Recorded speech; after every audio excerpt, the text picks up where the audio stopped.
Hey guys, UMK here. This is a follow-up to the glitch jab video I released the other day. Now you're probably asking yourself, how do I stop someone who's just glitch jabbing and block jabbing all the time? First way to stop glitch jabs is by playing a projectile-based character. These characters can use their projectile to chip an opponent who is block jabbing and to gain the advantage. You have two categories, grounded projectiles and in-snare projectiles. Let's start with grounded projectiles. Option 1, Jax's double arm shot. This is one of the best ground projectiles. Jax fires off 2 shots that pushes him back far away. It's extremely difficult to punish, so most of the time the opponent won't be able to do anything about this.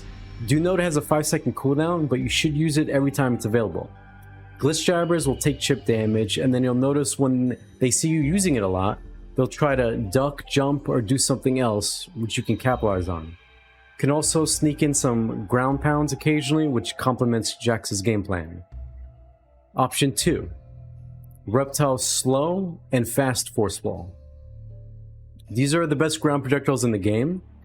They can be spammed and they launch the opponent into the air, leading to 100% combos on many characters. Reptile is a character that will pester you and force you to jump at him or approach him with a run block just so you can get in his face. If Reptile sees you jabbing in sweep range, he will start doing a slow force ball, then fast force ball, then slow force ball, and so on. He can in a way machine gun them by cycling through both of the versions. You can see in this example on screen that Cabal and Melina's fast punishers can't even punish them at the jab range. Cabal has to get right in Reptile's face so he can punish it with his spin. Force balls are insanely good and great at countering glitch jabbers. Make sure to also throw in some invisibility when you can, which further enhances Reptile's game plan.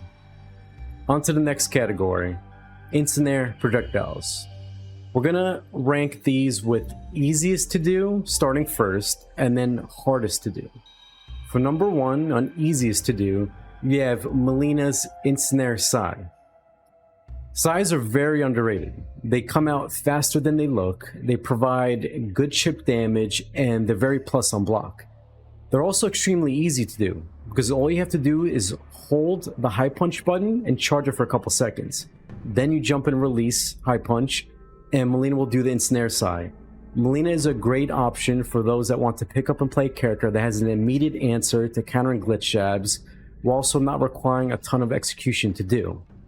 You can see here in this match that Detroit Ballin, who is playing as Melina, is really utilizing her ensnare Sai to shut down me wanting to block jab, because I don't want to give her free chip damage and plus frames. So I start to play more evasive while ducking and approaching her as I'm switching up my game plan.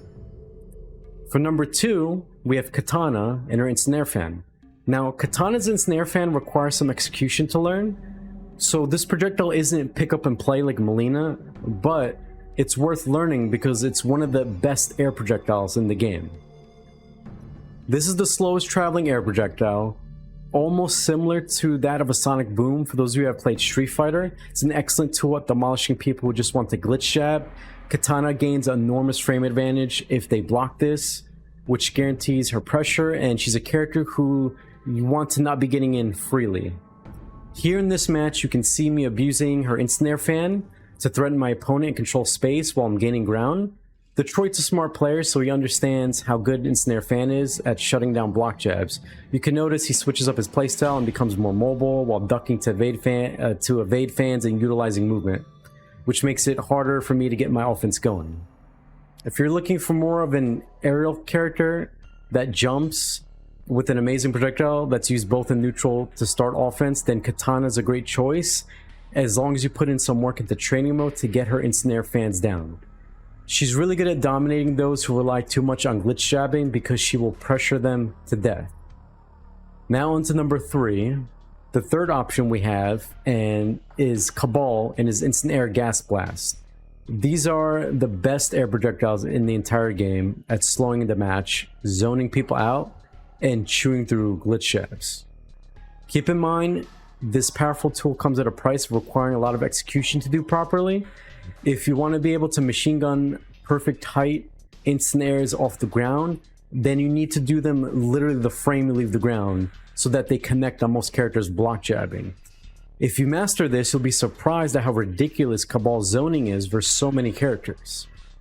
These instant air gas blasts come out incredibly fast. You can mix them in during pressure, catch people off guard in neutral, apply them when you're jumping backwards for a mind game, and they're very freestyle to use. Now, while Kabal may be the hardest execution character to master in this game, he's extremely rewarding and can dominate many characters with just a standard offense, abuse of his instant air zoning, and punishment game using his spin special move. Okay, now that we got through the first section, which are projectile-based characters to counter glitch jabbers, let's move on to the next category. Another way to stop glitch jabs is by playing one of the 3 best sweep characters in the game. These 3 characters are Sonya, Kano, and Jax.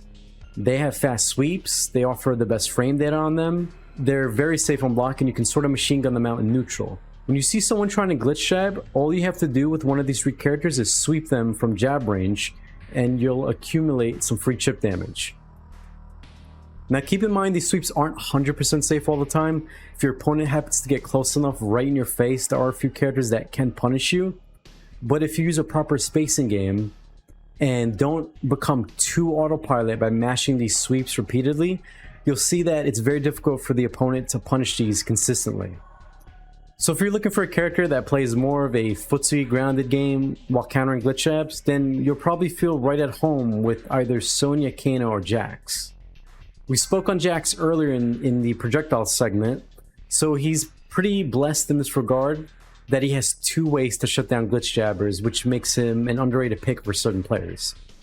Okay, on to the next category, and this is the 3rd and final category on how to stop glitch jabbers for this video.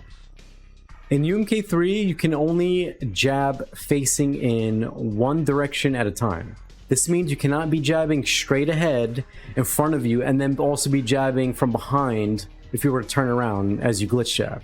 This means that if you find a way to get behind your opponent, they will be forced to do the turnaround animation that will take them out of glitch jabbing. In this game, you do not want to get caught being stuck in block, because there are a couple frames of recovery when you come out of block before you can move. Now these recovery frames can be cancelled if you use an immediate special move. Otherwise, you have to go through the clunky block recovery. This is where the next category of characters that stop glitch jabbing come into play. We call these characters teleporters because all 3 of them have access to the best teleport in the game.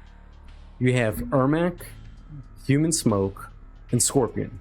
These 3 characters are the epitome of powerful defense and strong runaway game. All 3 of their teleports start up incredibly fast, and they recover almost instantly, making them one of the hardest moves in all of UMK3 to whiff punish. The best way to counter these teleports is to bait them to teleport outside sweep range so that they can travel far enough to make contact with you on block, which will make it so they enter their air roll punishment state, but this is a lot easier said than done. What does this mean for glitch jabbers? This means that now the person glitch jabbing who's trying so desperately to get in your face to jab you to death now has to change up their game plan and constantly take a step back to try and bait you to teleport. Again, it's very hard to bait players that main these teleporters because they have extremely good awareness and spacing at knowing when they can teleport. When you get caught glitch jabbing and they teleport, your character turns around and enters blocking. So this means now the teleporter can press the advantage while you're suddenly on the defense. This is why it's good to mix in during your neutral play and footsies against teleporters to not glitch jab and wait and bait them out. Because if you get too stuck in wanting to glitch jab repeatedly, they're going to abuse that by teleporting, getting you to turn around and be stuck in block while they try to do something and you're trying to react to what they may do. So if you're looking to counter people glitch jabbing, but you want more of a movement-based playstyle, then you can play as either Ermac, Human Smoke, or Scorpion. These characters like to frustrate the opponent with their powerful walkback game, utilizing their amazing mobility, positioning. They're pretty much impossible to corner, and they're very good at stopping people from glitch jabbing because of the game's turnaround block mechanic, which forces players out of just sitting there and glitch jabbing nonstop. Now you're probably asking, but Rio, what if I'm not playing a character that fits into these three categories? I don't have a good sweep, or a good projectile, or a good teleport. How am I supposed to counter someone that is glitch jabbing? This is where we get to the advanced ways to stop glitch jabbing, and this is going to be in another follow-up video I make. So if you haven't subscribed already, please go ahead, as it helps me get these videos out to more players, and you'll be notified when I release my second video on how to counter glitch jabbers using advanced strategies that require a deeper understanding of the game.